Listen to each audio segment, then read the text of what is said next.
ಬಲವಂತದ ಕಲ್ಯಾಣ ಭಾಗ 4. ಆ ಕರಾಳ ಮೌನವನ್ನ ಸೀಳಿಕೊಂಡು ಕಲ್ಯಾಣ ಮಂಟಪದ ಸ್ಪೀಕರ್‌ನಲ್ಲಿ ಆ ಫೋಟೋಗಳನ್ನ ತಂದಿಟ್ಟಿದ್ದ ಹುಡುಗಿಯ ಧ್ವನಿ ಕೇಳಿಸ್ತು. ಧ್ವನಿ ಬೇರೆ ಯಾರ್ದೂ ಅಲ್ಲ, ಸ್ವತಃ ಸಾಧನಾಳ್ದೆ. ಆಕೆ ಕ್ರೂರ ನಗೆಯೊಂದಿಗೆ ಹೇಳ್ತಿದ್ದಾಳೆ, ನೋಡಿ ಚಿಕ್ಕಮ್ಮ, ಈ ನಿಮ್ಮ ಮಗಳು ಮಲ್ಲಿಕಾ ನನ್ನ ಸ್ನೇಹಿತೆ ಅಂತ ಹೇಳ್ಕೊಳ್ಳೋಕೆ ನನಗೆ ನಾಚಿಕೆ. ನನ್ನ ಹೆಸರು ಸಾಧನ. ನಾನೇ ಅವಳಿಗೆ ಮೊದಲೇ ಬುದ್ಧಿ ಹೇಳಿದ್ದೆ, ಇಂತಹ ಕೆಟ್ಟ ಸಹವಾಸ ಬೇಡ ಅಂತ. ಆದರೆ ನಿಮ್ಮ ಮಗಳು ನನ್ನ ಮಾತನ್ನ ಕೇಳದೆ ತನಗೆ ಬೇಕಾದ ಹಾಗೆ ಕುಣಿದು ಕುಲಗೆಟ್ಟು ಹೋಗ್ಬಿಟ್ಟಿದ್ದಾಳೆ.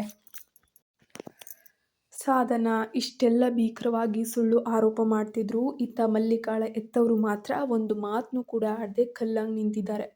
ಮಲ್ಲಿಕಾಳ ತಂದೆ, ತಾಯಿ, ಸಹೋದರ, ಅಜ್ಜ, ಅಜ್ಜಿ ಎಲ್ಲರೂ ಕೂಡ ಸಮಾಜದಲ್ಲಿ ದೊಡ್ಡ ಸ್ಥಾನದಲ್ಲಿದ್ದವ್ರೆ. ಆ ಕ್ಷಣದಲ್ಲಿ ಎಲ್ಲರ ಬಾಯಿಗೂ ಬೀಗ ಬಿದ್ದಿತ್ತು. ನೆಲದ ಮೇಲೆ ಬಿದ್ದು ಪ್ರಜ್ಞೆ ಕಳೆದುಕೊಳ್ತಿದ್ದ ಮಲ್ಲಿಕಾಳಿಗೆ ಒಳಗೊಳಗೆ ಅನ್ನಿಸ್ತಾ ಇತ್ತು, ನನ್ನ ತಂದೆ ಈಗಲಾದರೂ ಬಾಯಿ ತೆರೆದು ನನ್ನ ಮಗಳು ಮಲ್ಲಿಕಾ ಅಂತ ಕೆಟ್ಟ ಕೆಲಸ ಮಾಡಲ್ಲ ಅಂತ ಗುಡುಕ್ತಾರೆ ಅಂತ. ಆಕೆಯ ತಂದೆ ಆ ಒಂದು ಮಾತನ್ನ ಹೇಳಲೇ ಇಲ್ಲ. ಹೆತ್ತವರಿಗೆ ತನ್ನ ಮೇಲೆ ಅಪಾರವಾದ ನಂಬಿಕೆ ಇದೆ ಅಂದ್ಕೊಂಡಿದ್ದ ಮಲ್ಲಿಕಾಗೆ ಆ ಮೌನ ದೊಡ್ಡ ಆಘಾತವನ್ನು ನೀಡಿತು. ಆ ನಕಲಿ ಫೋಟೋಗಳನ್ನು ನೋಡಿದ ತಕ್ಷಣ ಇಡೀ ಕುಟುಂಬವೇ ಮೂಕ ವಿಸ್ಮಿತವಾಗಿ ನಿಂತು ಬಿಡ್ತು. ಕನಿಷ್ಠ ಪಕ್ಷ ಎತ್ತ ಕರುಳಾದ ತಾಯಿಗೂ ಕೂಡ ನನ್ನ ಮಗಳು ಪವಿತ್ರವಾದವಳು ಅಂತ ಸಮಾಜದ ಮುಖಕ್ಕೆ ಹೊಡೆದು ಹೇಳೋಕ್ಕೆ ಮನಸ್ಸೇ ಆಗಲಿಲ್ಲ. ತನ್ನನ್ನು ಇಷ್ಟು ದಿನ ಪ್ರಾಣಕ್ಕಿಂತ ಹೆಚ್ಚಾಗಿ ಬೆಳೆಸಿದ ತಂದೆ ತಾಯಿ ತನ್ನ ಚಾರಿತ್ರ್ಯವನ್ನು ಶಂಕಿಸ್ತಿದಾರಲ್ಲ ಅನ್ನೋ ನೋವು ಮಲ್ಲಿಕಾಳ ಆತ್ಮವಲ್ಲೇ ಕೊಲ್ತಾ ಇತ್ತು. ಇಷ್ಟು ದಿನ ಇಡೀ ಊರಿನಲ್ಲಿ ಯಾರೆಲ್ಲ ಅವಳನ್ನು ವಿದ್ಯಾಲಕ್ಷ್ಮಿ, ಸರಸ್ವತಿ ಪುತ್ರಿ ಅಂತ ಹೊಗಳ್ತಿದ್ರೋ ಆ ಮಾತುಗಳೆಲ್ಲ ಈಗ ಮಲ್ಲಿಕಾಳ ತಲೆಯಲ್ಲಿ ರಿಂಗಣಿಸ್ತಾ ಇದೆ. ಕಣ್ಣುಗಳಿಂದ ನೀರಂತೂ ಹರಿತಾ ಇದೆ. ದೇಹವೆಲ್ಲ ಶಕ್ತಿನೇ ಇಲ್ಲ. ಆಕೆ ಮಂಟಪದ ನೆಲದ ಮೇಲೆ ಪ್ರಜ್ಞೆ ತಪ್ಪಿ ಬಿದ್ದರೂ ಯಾರು ಬಂದು ಅವಳ ಮುಖಕ್ಕೆ ನೀರು ಚಿಮುಕಿಸ್ಲಿಲ್ಲ. ಇಡೀ ಜಗತ್ತೇ ಅವಳನ್ನು ಒಂಟಿಯಾಗಿ ಬಿಟ್ಬಿಡ್ತು. ಮಲ್ಲಿಕಾ ತನ್ನ ಮನಸ್ಸಿನಲ್ಲೇ ಅಮ್ಮನನ್ನು ಚೀರಾಡಿ ಕೇಳಲು ಬಯಸ್ತಾ ಇದ್ಲು. ಅಮ್ಮ, 9 ತಿಂಗಳು ನಿನ್ನ ಗರ್ಭದಲ್ಲಿ ನನ್ನನ್ನು ಹೂತಿದೀಯ. ನಿನ್ನ ರಕ್ತವನ್ನು ಹಾಲಾಗಿ ಕೊಟ್ಟಿದೀಯ. ನನ್ನ ರಕ್ತ ಎಂದಿಗೂ ಇಂತಹ ಕೀಳು ಕೆಲಸ ಮಾಡಲ್ಲ. ಪಾಪಿಗಳ ಮುಂದೆ ನಿನಗೆ ಹೇಳೋಕ್ಕಾಗ್ತಿಲ್ಲ ಅಮ್ಮ. ಆದರೆ ಆ ಸಹಾಯಕ ಸ್ಥಿತಿಯಲ್ಲಿ ಅವಳಿಗೆ ಬಾಯಿ ಬಿಟ್ಟು ಕಿರುಚಲು ಸಾಧ್ಯವಾಗಲಿಲ್ಲ. ಕೈಕಾಲುಗಳು ಚಲಿಸಲೂ ಆಗದೆ ನೋವಿನಿಂದ ಒದ್ದಾಡ್ತಾ ಆಕೆ ತನ್ನ ಹುಟ್ಟನ್ನೇ ಶಪಿಸ್ಕೊಳ್ತಾ ಇದ್ಲು. ಸಾಧನ ಮಲ್ಲಿಕಾಳ ಬಗ್ಗೆ ಒಂದಾದ ಮೇಲೊಂದರಂತೆ ವಿಷ ಕಾರ್ತಾ ಇದ್ಲು. ಮಲ್ಲಿಕಾಳಿಗೆ ಅನ್ನಿಸ್ತಾ ಇತ್ತು, ತಾನು ಎದ್ದು ಬಂದು ಆ ಸಾಧನಾಳ ಕೆನ್ನೆಗೆ ಪಟ್ಟನೆ ಕಪಾಳ ಮೋಕ್ಷ ಮಾಡಬೇಕಿತ್ತು ಅಂತ. ಅವಳ ತಾಯಿ ಕೂಡ ಸಾಧನಾಳ ಮಾತುಗಳನ್ನು ನಂಬಿ ಮಂಟಪದ ಒಂದು ಮೂಲೆಯಲ್ಲಿ ತಲೆ ತಗ್ಗಿಸಿ ನಿಂತು ಬಿಟ್ರು. ಇತ್ತ ಮದುವೆಗೆ ಬಂದಿದ್ದ ಜನರಲ್ಲಿ ಕೆಲವರು ಹೇಗಿದ್ರು, ಮದುವೆ ಮುರಿದು ಬಿದ್ದಿದೆ, ಬನ್ನಿ ಊಟ ಮಾಡ್ಕೊಂಡು ಹೋಗೋಣ ಎನ್ನುತ್ತಾ ಡೈನಿಂಗ್ ಹಾಲ್ ಕಡೆಗೆ ಹೆಜ್ಜೆ ಹಾಕಿದ್ರು. ಆದರೆ ಸರಿಯಾಗಿ ಅರ್ಧ ಗಂಟೆಯ ನಂತರ ಇಡೀ ಮಂಟಪವೇ ಮತ್ತೊಮ್ಮೆ ಬೆಚ್ಚಿ ಬೀಳುವಂತಹ ಘಟನೆ ನಡೀತು. ಅಸಹ್ಯಪಟ್ಟು ಮಂಟಪದಿಂದ ಹೊರಟು ಹೋಗಿದ್ದ ಆ ವರ ಇದ್ದಕ್ಕಿದ್ದಂತೆ ಸಿಂಹದಂತೆ ಗಂಭೀರವಾಗಿ ಮಂಟಪದೊಳಗೆ ಮರಳಿ ಬರ್ತಾನೆ. ಎಲ್ಲರೂ ಆಶ್ಚರ್ಯದಿಂದ ನೋಡುತ್ತಿರುವಾಗಲೇ ಆತ ಮಲ್ಲಿಕಾಳ ತಂದೆ, ತಾಯಿ ಮತ್ತು ಸಂಬಂಧಿಕರ ಮುಂದೆ ಬಂದು ನಿಂತು ಗಟ್ಟಿಯಾದ ಧ್ವನಿಯಲ್ಲಿ ಹೇಳ್ತಾನೆ, ನಾನು ನಿಮ್ಮೆಲ್ಲರಿಗೂ ಒಂದು ಮಾತು ಹೇಳಲು ಇಷ್ಟಪಡ್ತೀನಿ. ನಾನು ಇದೇ ಹುಡುಗಿ ಮಲ್ಲಿಕಾಳನ್ನು ಮದುವೆಯಾಗ್ತೇನೆ. ನನಗೆ ಅವಳ ಮೇಲೆ 100ಕ್ಕೆ 100ರಷ್ಟು ನಂಬಿಕೆ ಇದೆ. ಆ ಮಾತು ಕೇಳಿ ಇಡೀ ಮಂಟಪವೇ ಸ್ತಬ್ಧವಾಯಿತು. ಆತ ಅಲ್ಲಿಗೆ ನಿಲ್ಲಿಸದೆ ಸಾಧನಾ ಕಡೆಗೆ ತಿರುಗಿ ಕೆಂಪು ಕಣ್ಣು ಮಾಡಿಕೊಂಡು, ಈ ಫೋಟೋಗಳೆಲ್ಲ ಕಟ್ಟುಕತೆ. ಇದರಲ್ಲಿ ನಯಾ ಪೈಸೆ ಸತ್ಯ ಇಲ್ಲ. ಕಳೆದ 3 ವರ್ಷಗಳಿಂದ ಚೆನ್ನಾಗಿ ಗೊತ್ತು ಆಕೆ ಎಂದು ಯಾವುದೇ ಹುಡುಗನ ಕಡೆ ಕಣ್ಣೆತ್ತಿ ನೋಡಿಲ್ಲ ಅಂತ. ಇಂತಹ ಪವಿತ್ರವಾದ ಹುಡುಗಿಯ ಮೇಲೆ ಈ ಸಾಧನ ಸುಳ್ಳು ಕಳಂಕ ಹೊರಿಸ್ತಾ ಇದ್ದಾಳೆ. ಮತ್ತೆ ಮಲ್ಲಿಕಾಳ ಹೆತ್ತವರ ಕಡೆ ಮುಖ ಮಾಡಿ ಈ ಸಾಧನ ಮಲ್ಲಿಕಾಳ ಮೇಲೆ ಯಾಕಿಷ್ಟೊಂದು ದ್ವೇಷ ಸಾಧಿಸಿದ್ದಾಳೆ ಅಂತ ತುಂಬ ಚೆನ್ನಾಗಿ ಗೊತ್ತು. ಅಸಲಿಗೆ ಈ ಸಾಧನ ನನ್ನ ಪ್ರೀತಿಸ್ತಾ ಇದ್ಲು, ನನ್ನ ಹಿಂದೆ ಬಿದ್ದಿದ್ಲು. ಮೊದಲಿಗೆ ನಾನು ಕೂಡ ಇವಳನ್ನು ಸ್ನೇಹ ಅಂತಲೇ ಭಾವಿಸಿದ್ದೆ. ನಾವಿಬ್ಬರು ಸುಮ್ಮನೆ ಮೋಜು ಮಾಡ್ತಿದ್ವಿ, ಸಿನಿಮಾ ನೋಡ್ತಿದ್ವಿ, ನಗರದಲ್ಲಿ ಸುತ್ತಾಡ್ತಿದ್ವಿ. ಒಂದು ಹಂತದಲ್ಲಿ ಮದುವೆಯಾಗುವ ಬಗ್ಗೆಯೂ ಕೂಡ ಯೋಚಿಸಿದ್ದೆವು. ಆದರೆ ಇವಳ ಅಸಲಿ ಮುಖ ತಿಳಿದ ಮೇಲೆ ನಾನು ಇವಳನ್ನು ಬಿಟ್ಬಿಟ್ಟೆ. ಆಮೇಲೆ ನಾನು ಮಲ್ಲಿಕಾಳನ್ನು ಪ್ರೀತಿಸ್ತಾ ಇರೋದಕ್ಕೆ ಇವಳು ಈ ರೀತಿ ಸೇಡ್ ತೀರಿಸ್ಕೊಳ್ತಾ ಇದ್ದಾಳೆ ಅಂತ ಮಂಟಪದಲ್ಲೇ ಮಹಾ ಸತ್ಯವನ್ನು ಬಯಲು ಮಾಡ್ದ. ಮಂಟಪಕ್ಕೆ ಮರಳಿ ಬಂದವರ ಎಲ್ಲರ ಸಮ್ಮುಖದಲ್ಲೇ ಸಾಧನಾಳ ಅಸಲಿ ಮುಖವನ್ನು ಬಯಲು ಮಾಡುತ್ತಾ ಮುಂದುವರಿಸ್ತಾ, ನಾನು ಮಲ್ಲಿಕಾಳನ್ನು ಆ ಕಾಲೇಜಿನಲ್ಲಿ ಮೊದಲ ಬಾರಿ ನೋಡಿದಾಗ ಅವಳ ಅಂದಕ್ಕಿಂತ ಅವಳ ಪವಿತ್ರವಾದ ಹೃದಯ, ನಡವಳಿಕೆ ನನಗೆ ತುಂಬ ಇಷ್ಟ ಆಯಿತು. ಆಮೇಲೆ ಅವಳ ಒಳ್ಳೆಯ ಗುಣಗಳನ್ನು ತಿಳಿದುಕೊಂಡ ಮೇಲೆ ನಾನು ಅವಳ ಹಿಂದೆ ಸುತ್ತಲು ಶುರು ಮಾಡಿದೆ. ಒಂದಿನ ನಾನು ನೇರವಾಗಿ ಮಲ್ಲಿಕಾಳ ಬಳಿ ಹೋಗಿ ಅವಳ ಬುದ್ಧಿವಂತಿಕೆ, ಆಲೋಚನೆಗಳನ್ನು ಮೆಚ್ಚಿ ನನ್ನ ಪ್ರೀತಿಯನ್ನು ವ್ಯಕ್ತಪಡಿಸಿದೆ. ಆದರೆ ಅವಳು ನನ್ನ ಮುಖಕ್ಕೆ ಹೊಡೆದ ಹಾಗೆ ನನಗೆ ಇಂತಹ ವಿಷಯಗಳೆಲ್ಲ ಬೇಡ ಅಂತ ಹೇಳಿ ನಿರಾಕರಿಸ್ತಾಳೆ. ಅವನು ಮಲ್ಲಿಕಾಳ ಎತ್ತವರ ಕಡೆ ತಿರುಗಿ, ನನ್ನ ತಂದೆ ತಾಯಿ ಯಾರನ್ನ ನೋಡಿ ಒಪ್ಪಿ ಮದುವೆ ಮಾಡ್ತಾರೋ ಅವರನ್ನೇ ನಾನು ಮದುವೆ ಆಗೋದು ಅಂತ ಅವಳು ಅಂದು ಹೇಳಿದಾಗಿನಿಂದ ನಾನು ಮಲ್ಲಿಕಾಳನ್ನು ಮತ್ತೆ ನೋಡೋಕೆ ಅಂತಲೇ ಹೋಗಲಿಲ್ಲ. ಅವಳ ಮೇಲಿನ ಗೌರವದಿಂದಲೇ ನಿಮ್ಮ ಊರಿನ ಹೆಸರು, ನಿಮ್ಮ ಮನೆಯ ವಿಳಾಸವನ್ನು ಪತ್ತೆ ಹಚ್ಚಿ ನಮ್ಮ ಪುರೋಹಿತರ ಮೂಲಕ ಮದುವೆಯ ಪ್ರಸ್ತಾಪವನ್ನು ನೇರವಾಗಿ ನಿಮ್ಮ ಬಳಿಗೆ ಕಳಿಸಿದ್ದು. ನಿಮ್ಮ ಒಪ್ಪಿಗೆ ಸಿಕ್ಕ ಮೇಲೇನೆ ನನ್ನ ಕುಟುಂಬದವರು ಎಲ್ಲರೂ ಕೂಡ ಬಂದು ಮಲ್ಲಿಕಾಳನ್ನು ನೋಡಿ ಇಷ್ಟಪಟ್ಟ ನಂತರವೇ ನಾವು ನಿಮ್ಮ ಹಳ್ಳಿಗೆ ಮದುವೆಗೆ ಬಂದಿದ್ದು ಅಂತ ಹೇಳ್ತಾನೆ. ವರ ನಿಟ್ಟುಸಿರು ಬಿಡುತ್ತಾ, ಇವತ್ತೇನಾಯಿತು ಗೊತ್ತಾ? ಮದುವೆ ಮಂಟಪದಲ್ಲಿ ನಾನೇ ವರನಾಗಿ ಬಂದು ನಿಂತಾಗ ನನ್ನನ್ನು ನೋಡಿ ಮಲ್ಲಿಕಾ ಆಶ್ಚರ್ಯಪಡಲಿ, ಅವಳಿಗೆ ಇದೊಂದು ದೊಡ್ಡ ಸರ್ಪ್ರೈಸ್ ಆಗಲಿ ಅಂತ ನಾವೆಲ್ಲರೂ ಈ ವಿಷಯವನ್ನು ಅವಳಿಂದ ಮುಚ್ಚಿಟ್ಟಿದ್ವಿ. ಆದರೆ ಈ ದ್ವೇಷದ ಜ್ವಾಲೆಯಲ್ಲಿ ಹುರಿಯುತ್ತಿರುವ ಸಾಧನ ಇವತ್ತು ನನ್ನ ಎಲ್ಲ ಕನಸುಗಳನ್ನು ಛಿದ್ರಗೊಳಿಸಿದ್ಲು. ನಾನು ಮೊದಲೇ ನನ್ನ ಹೆತ್ತವರಿಗೆ ಮಲ್ಲಿಕಾಳ ಪಾವಿತ್ರತೆಯ ಬಗ್ಗೆ ಮತ್ತು ಸಾಧನಾಳ ಕ್ರೂರ ಬುದ್ಧಿಯ ಬಗ್ಗೆ ಎಲ್ಲವನ್ನು ವಿವರಿಸಿದ್ದೆ. ನನ್ನ ಹೆತ್ತವರಿಗೆ ಸತ್ಯ ತಿಳಿದಿದ್ದರಿಂದಲೇ ಅವರು ಈ ಮದುವೆಗೆ ಒಪ್ಪಿದ್ದು. ಅದಕ್ಕೆ ಹೇಳ್ತಾ ಇದ್ದೀನಿ, ನಾನು ಇದೇ ಮಂಟಪದಲ್ಲಿ ಇದೇ ಮಲ್ಲಿಕಾಳ ಕೈಯನ್ನು ಹಿಡಿತೀನಿ ಅಂತ ಹೇಳಿ ಗಟ್ಟಿಯಾಗಿ ಹೇಳ್ತಾನೆ. ಅಲ್ಲಿಯವರೆಗೆ ಕೇವಲ ನಕಲಿ ಫೋಟೋಗಳನ್ನು ನಂಬಿ ಹೆತ್ತ ಮಗಳನ್ನು ಅನುಮಾನಿಸಿ ತಲೆ ತಗ್ಗಿಸಿ ನಿಂತಿದ್ದ ತಂದೆ ಪರಂದಾಮಯ್ಯನಿಗೆ ತನ್ನ ಮಗಳ ಮೇಲಿನ ಅಚಲವಾದ ನಂಬಿಕೆಯನ್ನು ಕಂಡು ತೀವ್ರ ನಾಚಿಕೆಯಿಂದ ತಾನು ಮಗಳನ್ನು ಅರ್ಥ ಮಾಡಿಕೊಳ್ಳುವಲ್ಲಿ ಎಡವಿದ್ದಕ್ಕೆ ಅಪರಾಧಿ ಭಾವನೆ ಅವರನ್ನು ಕಾಡಿತು. ಇತ್ತ ತಾಯಿ ಸುಮತಿ ನೆಲದ ಮೇಲೆ ಕುಳಿತು ಬಿಕ್ಕಿ ಬಿಕ್ಕಿ ಅಳಲು ಆರಂಭಿಸ್ತಾರೆ. ಪ್ರಜ್ಞೆ ತಪ್ಪಿ ಬಿದ್ದಿದ್ದ ಮಗಳ ಕಣ್ಣುಗಳ ಗುಡ್ಡೆಗಳು ಹಿಂದಕ್ಕೆ ತಿರುಗಿದ್ದನ್ನು ನೋಡಿ, ದುರಾದೃಷ್ಟಕರ ತಾಯಿ, ನನ್ನನ್ನು ಕ್ಷಮಿಸಿಬಿಡು ಮಗಳೇ ಅಂತ ಅಲಬುತ್ತಾ ಮಲ್ಲಿಕಾಳ ಬಳಿಗೆ ಓಡಿ ಬರ್ತಾರೆ. ಆದರೆ ಅಲ್ಲಿ ಅವರಿಗೆ ಪ್ರಜ್ಞೆ ತಪ್ಪಿದ್ದ ಮಲ್ಲಿಕಾಳಿಗೆ ಮೆಲ್ಲನೆ ಪ್ರಜ್ಞೆ ಮರಳುತ್ತೆ. ಅವಳು ಕಣ್ಣು ಬಿಟ್ಟು ನೋಡಿದಾಗ ಎದುರಿಗೆ ಅವಳ ಅಕ್ಕ ಓಡ್ ಬಂದು, ಓ ನನ್ನ ತಂಗಿ, ನನ್ನ ಪುಟಾಣಿ ತಂಗಿ ಎನ್ನುತ್ತಾ ಮಲ್ಲಿಕಾಳ ಬಾಯಿಗೆ ಒಳ್ಳೆಯ ನೀರನ್ನು ಕುಡಿಸ್ತಿದ್ದಾಳೆ. ಪ್ರಜ್ಞೆ ಬಂದ ಮಲ್ಲಿಕಾಳ ಮುಖದಲ್ಲಿ ಯಾವುದೇ ಭಾವನೆ ಇಲ್ಲ. ಕನಿಷ್ಠ ಪಕ್ಷ ಆಕೆಯ ಕಣ್ಣುಗಳಿಂದ ದುಃಖದ ಕಣ್ಣೀರು ಕೂಡ ಬರ್ತಿಲ್ಲ. ಅವಳು ಕೇವಲ ಶೂನ್ಯ ದೃಷ್ಟಿಯಿಂದ ತಾಯಿಯನ್ನು ದಿಟ್ಟಿಸಿ ನೋಡ್ತಿದ್ದಾಳೆ. ಎತ್ತ ಮಗಳು ತನ್ನನ್ನು ಹಾಗೆ ನೋಡುತ್ತಿರುವುದನ್ನು ಕಂಡ ಸುಮತಿಗೆ ತಾನೇನು ಮಹಾ ಅಪರಾಧ ಎಸಗಿದ ಫೀಲಿಂಗಲ್ಲಿ ಇದ್ದಾಳೆ. 21 ವರ್ಷಗಳ ಕಾಲ ಕಷ್ಟಪಟ್ಟು ಮಗಳನ್ನು ಬೆಳೆಸಿದ ತಾಯಿ ಇವತ್ತು ಕೇವಲ 10ನೇ ತರಗತಿಯ ಮುಗ್ಧ ಮಗುವಿನ ಮುಂದೆ ಅತ್ಯಂತ ಸಣ್ಣವಳಾಗಿ ಕಾಣ್ತಿದ್ದಾಳೆ. ಯಾರಾದರೂ ಮಲ್ಲಿಕಾಳ ಬಗ್ಗೆ ಒಂದು ಸಣ್ಣ ಕೆಟ್ಟು ಮಾತಾಡಿದ್ರು ತಕ್ಷಣ ಎದ್ದು ನಿಂತು ನನ್ನ ಮಗಳು ಹಂಗಲ್ಲ ಅಂತ ಗುಡುಕ್ತಿದ್ದ ಆ ತಾಯಿ ಒಂದು ಕಾಲದಲ್ಲಿ ಮಲ್ಲಿಕಾಳ ಪಾಲಿಗೆ ಆಕಾಶದಷ್ಟು ಎತ್ತರದಲ್ಲಿದ್ಲು.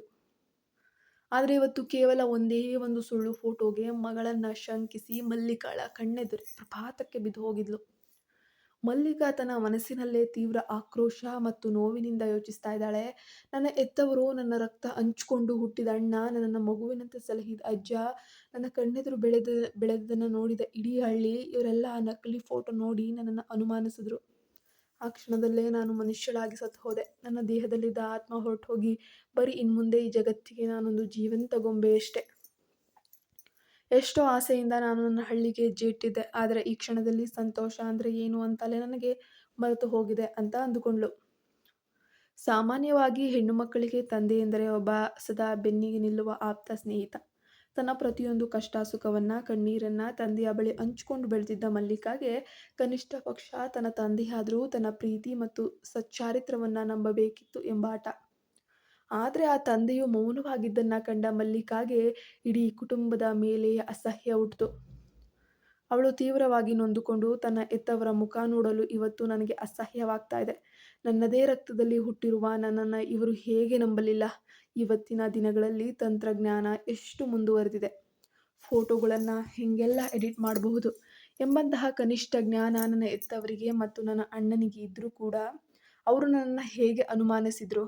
ನಾನು ಪ್ರಜ್ಞೆ ತಪ್ಪಿ ಬಿದ್ದಾಗ ಕಣ್ಣುಗಳ ಗೂಡೆ ಹಿಂದಕ್ಕೆ ತಿರಿದಾಗಲೂ ಅರ್ಧ ಗಂಟೆ ಕಾಲ ಹಾಗೆ ನೆಲದ ಮೇಲೆ ಬಿಟ್ರಲ್ಲ, ಇವರು ನನ್ನನ್ನು ಎಷ್ಟು ಪ್ರೀತಿಸ್ತಾರೆ, ಎಷ್ಟು ನಂಬ್ತಾರೆ ಎಂಬುದು ಇವತ್ತು ನನಗೆ ಚೆನ್ನಾಗಿ ಅರ್ಥ ಆಯಿತು ಎಂದು ಮಲ್ಲಿಕಾ ತನ್ನೊಳಗೆ ಚೀರಾಡಿದ್ಲು. ತನಗಾಗಿ ಜಗತ್ತನ್ನೇ ಎದುರಿಸಿ ನಿಂತ ಆ ವರನ ಮುಂದೆ ಮಲ್ಲಿಕಾ ಮೂಕ ಗೊಂಬೆಯಾಗಿ ಕುಳಿತಿದ್ಲು. ಮಂಟಪಕ್ಕೆ ಮರಳಿ ಬಂದ ಅವರ ಎಲ್ಲರ ಸಮ್ಮುಖದಲ್ಲೇ ಸಾಧನಾಳ ಅಸಲಿ ಮುಖವನ್ನು ಬಯಲು ಮಾಡುತ್ತಾ ಮುಂದುವರಿಸ್ತಾ, ನಾನು ಮಲ್ಲಿಕಾಳನ್ನ ಕಾಲೇಜಿನಲ್ಲಿ ಮೊದಲ ಬಾರಿ ನೋಡಿದಾಗ ಅವಳ ಅಂದಕ್ಕಿಂತ ಅವಳ ಪವಿತ್ರವಾದ ಹೃದಯ, ನಡವಳಿಕೆ ನನಗೆ ತುಂಬ ಇಷ್ಟ ಆಯಿತು. ಆಮೇಲೆ ಅವಳ ಒಳ್ಳೆಯ ಗುಣವನ್ನು ತಿಳ್ಕೊಂಡ್ಮೇಲೆ ನಾನು ಅವಳ ಹಿಂದೆ ಸುತ್ತಕ್ಕೆ ಶುರು ಮಾಡಿದ್ದು. ಒಂದಿನ ನಾನು ನೇರವಾಗಿ ಮಲ್ಲಿಕಾಳ ಬಳಿ ಹೋಗಿ ಅವಳ ಬುದ್ಧಿವಂತಿಕೆ, ಆಲೋಚನೆಯನ್ನು ಮೆಚ್ಚಿ ಪ್ರೀತಿಯನ್ನು ವ್ಯಕ್ತಪಡಿಸಿದೆ.